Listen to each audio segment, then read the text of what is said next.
What does Oklahoma do? I am called back to a line that Rabbit dropped an 8 mile.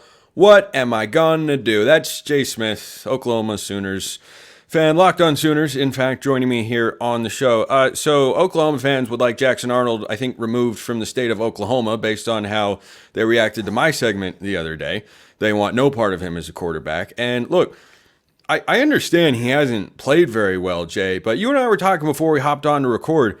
He does not have a fully healthy Oklahoma offense around him. I'm not sitting here and saying that he looks great. I just think it's too early to bail on a guy that has not played that much football in his career and also has not had a healthy offensive line, has not had all of his receivers there the whole time, and the offense just looks disconjointed. I don't think that Hawkins is an automatic quick fix.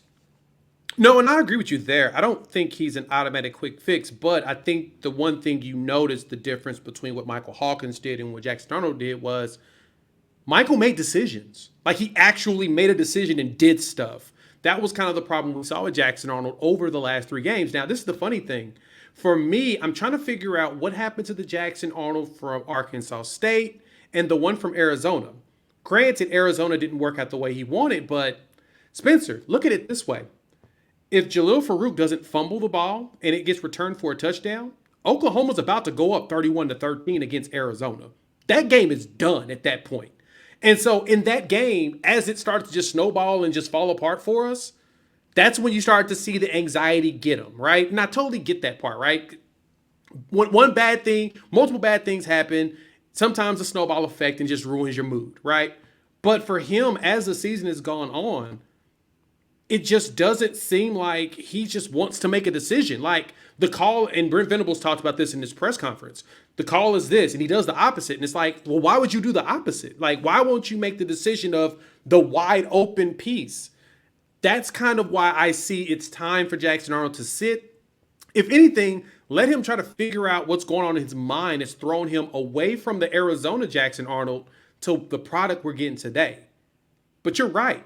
Michael Hawkins won't be an instant fix, but he may change the dynamic of this team. It may spark the offensive line to get their heads out their behinds, even though, like we said before, we talked before in the green room, this is like the 14th or 15th iteration of the offensive line, as in we've had multiple players in and out due to injury. We've had 4 centers since the Arizona game. He's had 4 different centers. So injury bug has kicked our butt, and it sucks because it's only on one side of the ball. The defense, we're not dealing with all the crazy injuries. It's only on offense, which is the wildest phenomenon that we got lucky with, but they're all young dudes.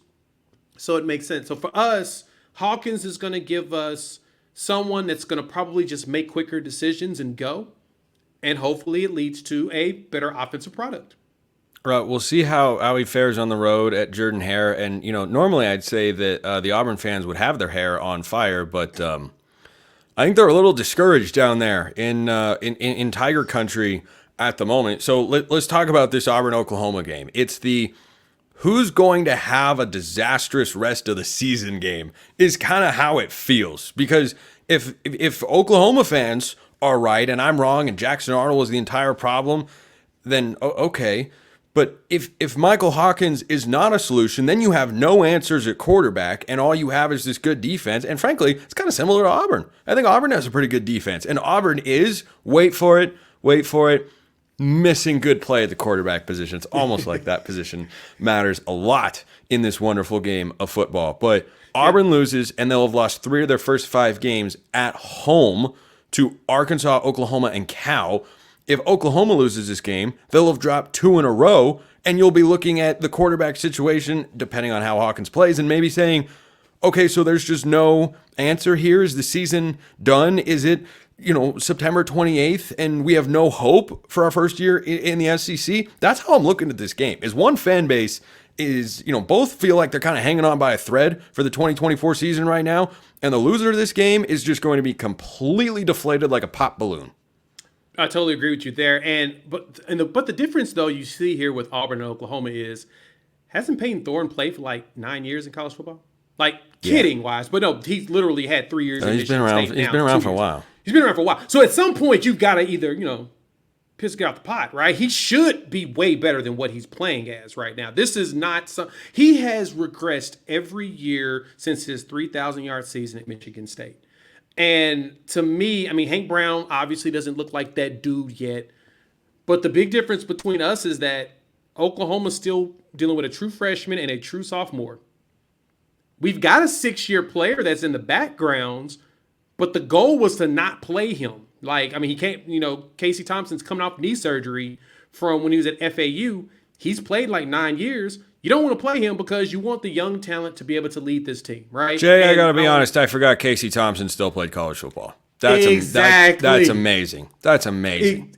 He's actually healthy, they said, but they don't want to play him, right? It's time to start focusing on also building for the future while playing for today. Like you mentioned, defense. Just looked it up on ESPN's defensive efficiency. Oklahoma's ranked number 10 in the country.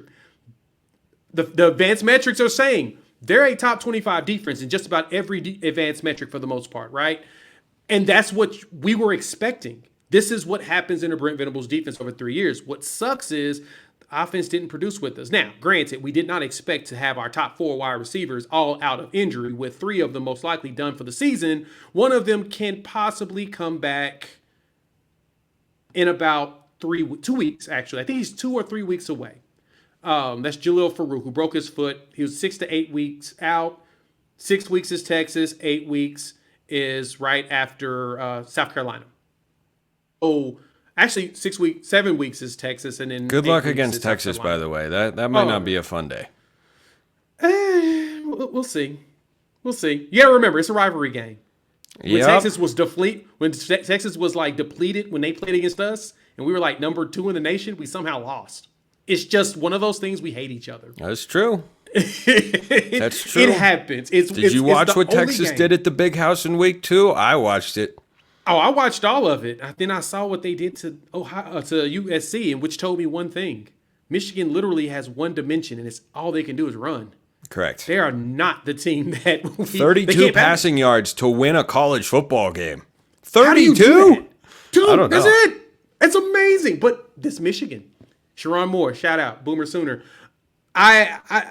To me, going towards the Texas game, which you have to bring me out on the week of that. We'll talk more about that, of course. But going this weekend to Auburn, the big thing for us is going to be defense, right? Auburn has 14 turnovers this season. We have a +7 margin. We've already caused 8 fumbles, and we have like 2 picks. We had 10 turnovers that we've taken. So in this game, the biggest fear for Auburn is, are they going to keep turning the ball over? Because Oklahoma's going to take it. That's what we do. We take balls from people. The question is, can the offense at least get a field goal this time? Like, this is the thing that pissed me off. We got a fumble at the 5-yard line. The perfect fumble. Gave it right back. Yeah. And this is the funny part about that, Spencer. That's bad, actually. The play that was ran on that, the decision that was made, that wasn't the decision that was supposed to have been made. Nope, wrong read. Absolutely, 100%. You don't get the ball ripped out of your hands like that. You don't. Not at the 5. Come on. Yeah. Lay down. Yeah. If you're scared, curl up. So, to me, the biggest difference, in the thing that's going to happen in this game, this Auburn game, is going to matter the most. How many turnovers can Oklahoma get? We got 2 against Tennessee. I bet we get 3 or 4 against Auburn. You got a score prediction? I'm not ready to drop one yet, but you might be. It's going to be tough, but I have one. I think Oklahoma, Michael Hawkins scored 2 touchdowns, when he finally came in the game. So obviously he knows how to do that. So I'm going to go ahead and take them. I'm going to take this game 21-3 Oklahoma. Oh, I think the defense is going to turn it up. Well, their goal is to make it. I think Oklahoma's defense is really good, which I think is a great thing for Oklahoma fans to see, because Brent Venables' defense a couple of years ago was not very good. But right now it looks very, very good. And that Auburn offense is... I'm trying to be nice, but I don't know if I have a nice word to describe the Auburn offense. It's a missed opportunity, shall we say. But a great opportunity, as always, with Jay Smith. Locked on Sooners. Jay, appreciate it. Thank you, my man, for having me. Can't wait to come back. Appreciate everyone listening. I will see you next time. And until then, hope you have a wonderful rest of your day.